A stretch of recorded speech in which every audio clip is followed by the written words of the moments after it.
Olá, queridos amigos da Novo Tempo, sejam bem-vindos ao programa Escola Bíblica. A cada semana nós temos um encontro muito especial para abrirmos a Palavra de Deus e juntos conhecermos um pouquinho mais das histórias bíblicas. Você sabe que em 2018 nós estamos trabalhando aí biografias bíblicas e a cada semana o programa Escola Bíblica escolhe um personagem para estudarmos a respeito desse personagem. E por que estamos fazendo isso? Estamos fazendo isso com a seguinte pergunta: estas pessoas que já viveram aqui na Terra e estão salvas, o que é que elas podem nos ensinar? Quais as lições que nós podemos aprender da vida dos patriarcas, dos profetas, dos apóstolos? Então, nas 52 semanas que teremos nesse ano, nós vamos olhar para as 52 pessoas da Bíblia que viveram neste mundo, já estão salvas, com a seguinte pergunta: o que é que elas podem nos ensinar? E daqui a pouquinho você vai ficar conhecendo quem é o personagem que hoje vamos estudar. Mas antes, eu queria mandar um abraço carinhoso para você que está aí conectado com a Escola Bíblica. Um abraço primeiro também para Josiane Silva, que é lá de Vila Velha, no Espírito Santo. E nesse abraço a gente abraça todos os capixabas, esse pessoal que tem um carinho muito especial. Você sabe, eu sou mineiro e fui criado no Espírito Santo. Meu coração, então, é mineiro capixaba. Por isso, um abraço carinhoso para vocês. Um abraço também para Lene Almeida, de Fortaleza, no Ceará, José Roberto Pereira, de Praia Grande, aqui em São Paulo, Beth May, de Santa Helena, no Paraná, Dione Carlos, de Guarulhos, aqui também em São Paulo, Tiago Santos, de Eldorado do Sul, lá no Rio Grande do Sul, Raimundo Costa, de Manaus, no Amazonas, Jacira Costa, de Concórdia, no Pará, e Leandro Matiaso, que nos assiste lá em São Miguel de Tucumã, na Argentina. Por falar nisso, um abraço a todos vocês que não estão no Brasil, mas estão acompanhando a Novo Tempo, o programa Escola Bíblica, em qualquer país que você esteja. Você é muito bem-vindo. Obrigado pela sua companhia nesse programa, onde abrimos a Palavra de Deus e procuramos ouvir e entender a voz dele a nos falar. Você sabe que nós aqui da Novo Tempo temos um compromisso muito sério com o nosso telespectador. Nós estamos preocupados não apenas com o seu bem-estar presente, mas com o seu bem-estar eterno. E é por isso que nós aqui na Novo Tempo preparamos guias de estudos da Bíblia e oferecemos de forma gratuita. Eu tenho aqui em minhas mãos um guia que nós preparamos com muito carinho, é o Ensinos de Jesus. Esse guia possui 18 temas ensinados por Cristo e é um presente que nós temos para você. Você pode ligar para Novo Tempo em horário comercial. O nosso telefone é 0 operadora 12 21 27 3121. Você pode mandar uma mensagem via WhatsApp solicitando esse guia. O nosso número é 12 98100 1615. Ou você pode, então, acessar a nossa página na internet, novotempo.com/Escola Bíblica NT e fazer lá o seu cadastro. Quem recebe o guia impresso e preenche o questionário no final do mesmo e acerta pelo menos 70% das questões, ainda pode ganhar aqui, esse DVD que nós gravamos lá em Israel, Egito e Palestina. Esse DVD é a mesma série que nós temos aqui impressa, só que agora em vídeo. E é um presente que nós temos para você, tá bom? Faça contato com a gente, peça esse presente, estude mais a Palavra de Deus e certamente você será muito abençoado. Muito obrigado você que é Anjo da Esperança, porque graças ao seu apoio é que nós podemos enviar materiais como estes sem cobrar um único centavo dos nossos telespectadores. E talvez você não saiba, mas aqui da Novo Tempo, nós enviamos cerca de 1000 estudos bíblicos todos os dias. É isso que você ouviu. 1000 estudos bíblicos todos os dias saem aqui da Novo Tempo para o Brasil afora. Sabe para quê? Para disseminar a Palavra de Deus. Pastor Arilton, por que é que vocês têm essa preocupação tão grande em pregar a Palavra de Deus, a Bíblia? É muito simples. Jesus falou assim: ide pregai o Evangelho por todo o mundo para testemunho a todas as nações, então virá o fim. E sabe qual é o fim que nós esperamos, meu amigo? Não é a destruição do nosso planeta numa terceira guerra mundial, não é a explosão de uma bomba atômica, não é o fim da humanidade por falta de água, não. O fim que nós esperamos é a gloriosa manifestação da volta de Cristo a essa terra.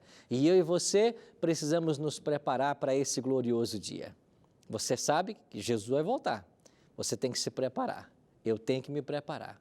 E o estudo da Bíblia é fundamental nesse preparo. Então, queria convidar você hoje a nós abrirmos a palavra de Deus. Sabe aonde?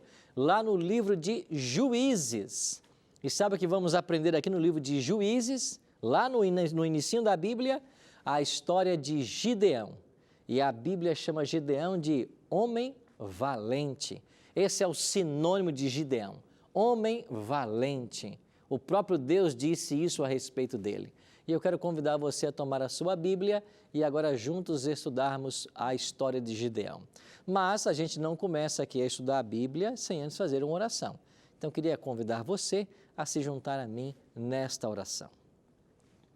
Pai querido, muito obrigado por estarmos reunidos com os nossos amigos da Novo Tempo para estudarmos a Tua Palavra mais uma vez. Suplicamos que a Tua bênção nos alcance, que nós compreendamos a Tua vontade para a nossa vida e que as lições extraídas da vida de Gideão possam contribuir para o nosso crescimento espiritual e o nosso preparo para o céu. Em nome de Cristo nós te oramos. Amém. Tomou já a sua Bíblia? Pega a sua Bíblia aí. Vamos abrir comigo aqui no livro de Juízes. Talvez você já passou por esse livro outras vezes e ficou se perguntando, mas Juízes, essas histórias de Israel, das guerras contra os midianitas, o que eu posso aprender dessa história? Pois bem, você vai descobrir que existem preciosas lições para mim e para você. Por que é que nós escolhemos o personagem Gideão? Porque aqui em Hebreus, capítulo 11, o capítulo dos heróis da fé, as pessoas que passaram por essa terra e já estão salvas, lá aparece o nome de Gideão. Olha o que diz o verso 32, e que direi mais? Certamente me faltará o tempo necessário para referir o que há a respeito de Gideão, de Baraque, de Sansão, de Jefté, de Davi, de Samuel e dos profetas. Ou seja, o autor de Hebreus colocou o nome de Gideão na galeria da fé, entre aqueles que estão salvos. Então, a história dele tem muito a nos ensinar. Então, vamos rapidamente olhar a sua história? Começando no capítulo 6 de Juízes, vou ler o primeiro verso. Fizeram os filhos de Israel o que era mal perante o Senhor. Por isso, o Senhor os entregou nas mãos dos midianitas por 7 anos. Quando você pega a sua Bíblia, você começa em Gênesis, né? Depois vem Êxodo. O Gênesis, a palavra já diz, é a origem de todas as coisas. Como tudo começou? Deus criando o mundo, o dilúvio, Deus torna a povoar o mundo através de Noé e sua família. Quando chegamos no Êxodo, é a hora do povo sair do Egito, porque lá no Gênesis, José foi vendido por seus irmãos para o Egito, ele se tornou governador, prosperou, a família dele foi para o Egito. Enquanto viveu o faraó que conhecia José, eles foram bem tratados, habitaram lá na próspera terra de Gósen, mas quando morre o faraó que conhecia José, como o povo de Israel, as tribos haviam crescido, melhor, não as tribos ainda, né? Mas os filhos de Israel eram numerosos, faraó então escravizou esses israelitas. E aí vem o Êxodo, e o Êxodo é para quê? Para tirar o povo do Egito. Depois você tem os livros de Moisés ainda, mas depois vem Josué. O livro de Josué, logo depois do Pentateuco, conta a história de como Josué, sucessor de Moisés, vai levar Israel para Canaã e distribuir as tribos na terra de Canaã.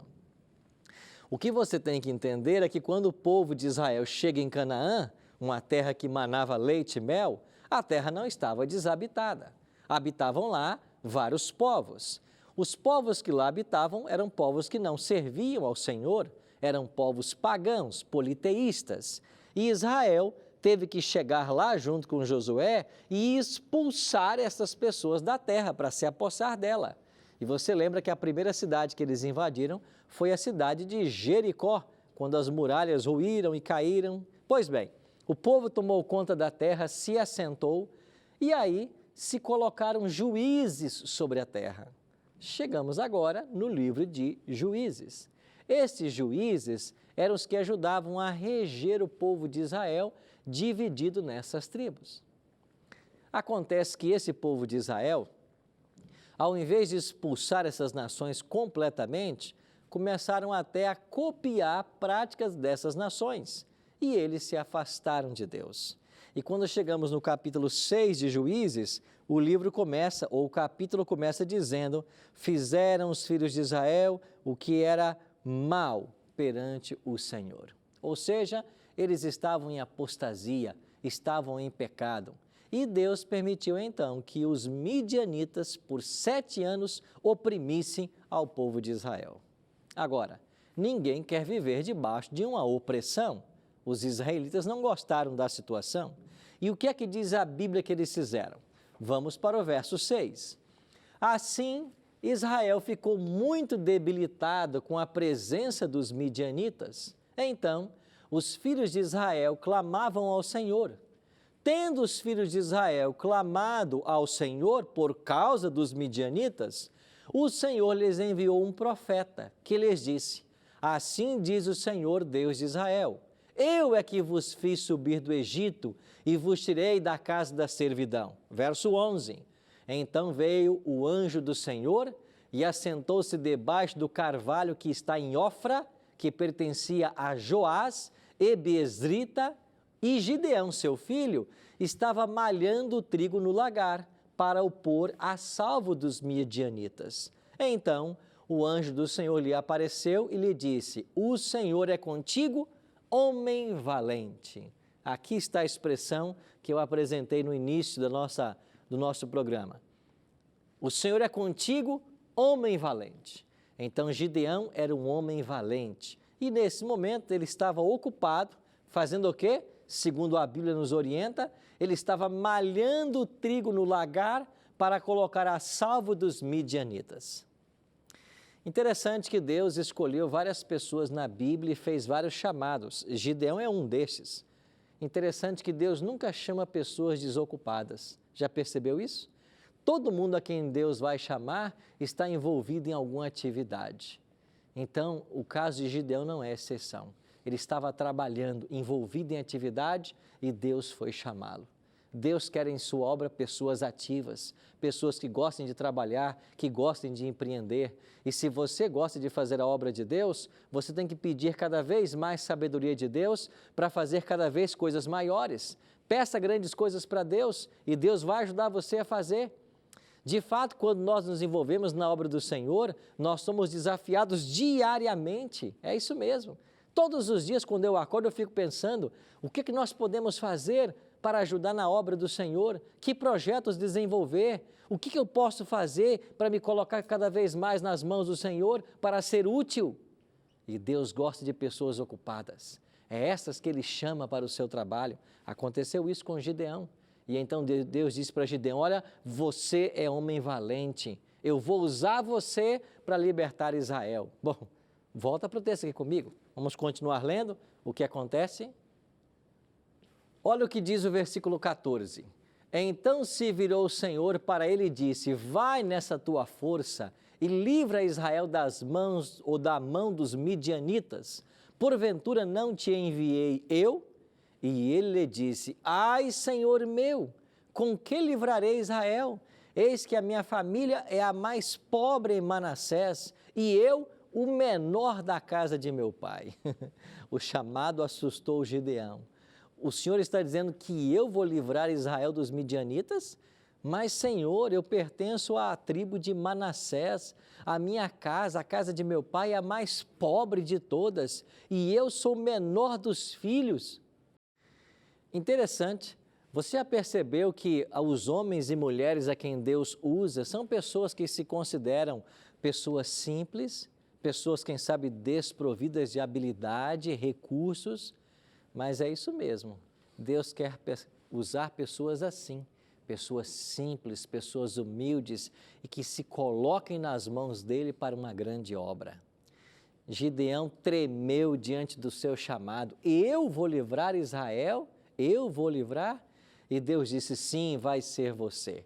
Agora, disse Gideão a Deus, se hás de livrar a Israel por meu intermédio, como o Senhor disse, eis que eu porei uma porção de lã na eira, e se o orvalho estiver somente nela, e seca a terra ao redor, então conhecerei que hás de livrar Israel por meu intermédio, como disseste. E assim sucedeu, porque ao outro dia se levantou de madrugada e, apertando a lã do orvalho, dela espremeu uma taça cheia de água. Eu queria que você imaginasse a cena. Gideão pediu uma prova de Deus. E qual foi a prova? Eu vou colocar uma lã na eira. A eira é um local onde estava exposta ao orvalho. E amanhã, quando eu acordar, eu quero ver se a lã vai estar encharcada de água e a terra ao redor da lã seca. E foi isso que aconteceu. Tanto é que o texto diz que quando ele espremeu a lã, deu quase uma taça de água.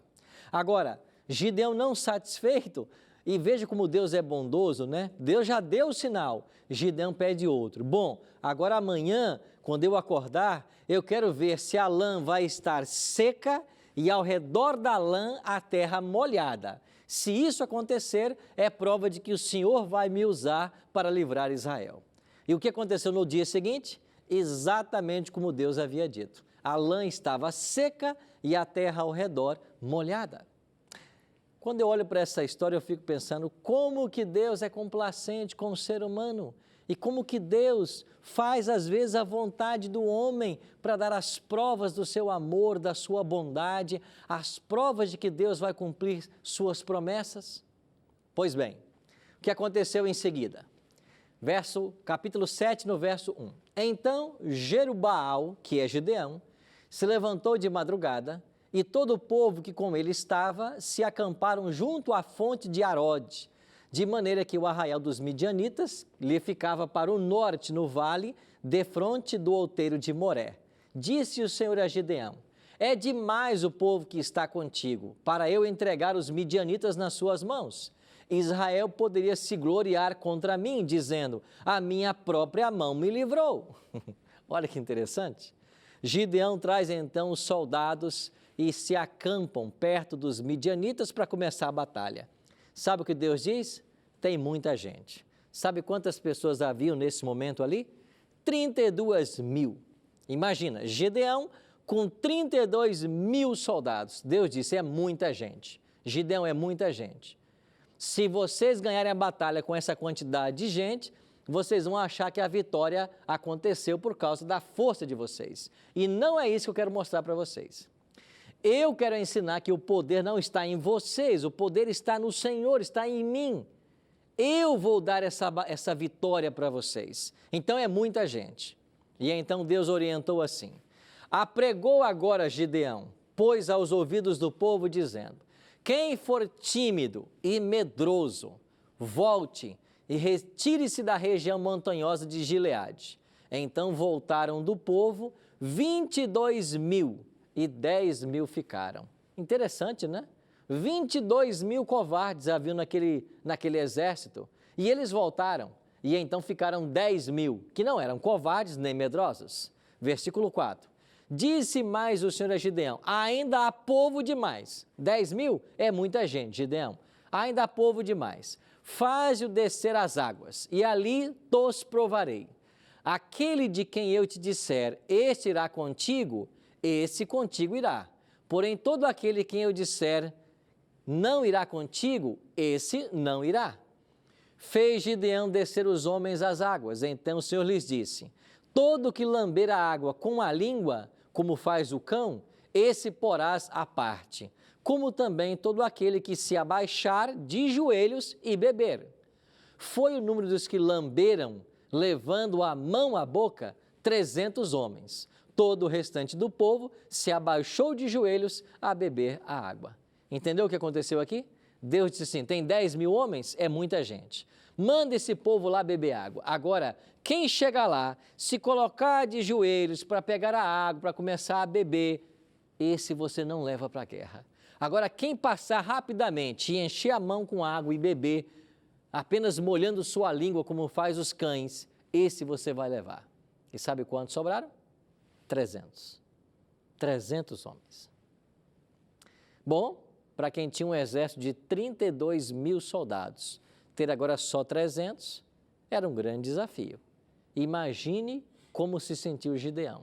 Mas como Deus já havia dado para ele 2 provas de que a vitória seria certa na força do Senhor, Gideão confiou. E com esses 300 homens, ele se dispôs à batalha. O que aconteceu? Então disse o Senhor a Gideão: com estes 300 homens que lamberam a água, eu vos livrarei, e entregarei os midianitas nas tuas mãos, pelo que a outra gente toda que se retire, cada um para o seu lugar. E voltaram então aqueles 9.700. Os 9.700 voltaram para casa, ficaram os 300. Por que esses 9.700 voltaram? Porque eles pararam para beber da água, quando apenas tinham que passar por ali, porque estavam em batalha. Então veio a orientação do Senhor: divida, Gideão, os 300 homens em 3 equipes, em 3 companhias. Levem trombetas, levem cântaros, e ao som do meu sinal, vocês vão tocar as trombetas e vão quebrar os cântaros. Você já viu uma estratégia como essa de guerra? Interessante, não? E sabe o que aconteceu? Permaneceu, diz o verso 21, cada um no seu lugar e ao redor do arraial, e que deitou a correr e a gritar e a fugir, e ao soar das 300 trombetas, o Senhor tornou a espada de um contra o outro, e isto em todo o arraial, que fugiu rumo a Zereré, ou Zererá, até Batsita, até o limite de Abel-Meolá, acima de Tabate. Sabe como que a vitória foi alcançada? Vocês vão tocar as trombetas, quebrar os cântaros, isso vai confundir os midianitas, eles vão lutar entre si e todos serão dizimados. E foi isso que aconteceu. Assim Gideão livrou Israel dos midianitas, com 300 homens, que não pegaram nas espadas para tirar vidas, mas tocaram suas trombetas, quebraram seus cântaros. Sabe qual é a grande lição que Deus quer ensinar para mim e para você aqui? Não é por força nem por violência, mas é pelo Espírito dEle, pelo poder dEle. Eu e você temos invasores, não temos? Temos pessoas que tentam roubar nosso território, pessoas que tentam invadir nossa família, pessoas que tentam de alguma forma nos prejudicar. São os inimigos que por aí estão, pessoas que às vezes Satanás usa para prejudicar os filhos de Deus. Nessa batalha, eu e você precisamos, como Gideão, confiar no Senhor. Ah, que lição preciosa! Não é da quantidade que Deus precisa. Deus precisa de qualidade. Deus precisa de homens e mulheres, como Gideão, se coloquem nas mãos do Senhor para fazer a obra do Senhor. Homens e mulheres que confiam na força do Senhor para ver o milagre acontecer.